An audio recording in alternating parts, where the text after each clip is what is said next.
Друзья, привет! Хочу вам показать немного вечернего Владивостока.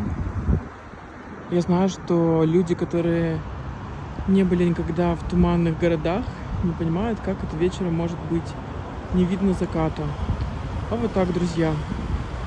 Просто такая дымка над городом, и ты примерно по очертаниям угадываешь, что и где. Я вам сейчас показываю улицу Всеволода Сибирцева. А это не мостик, это то место, где лежат рельсы для фуникулера.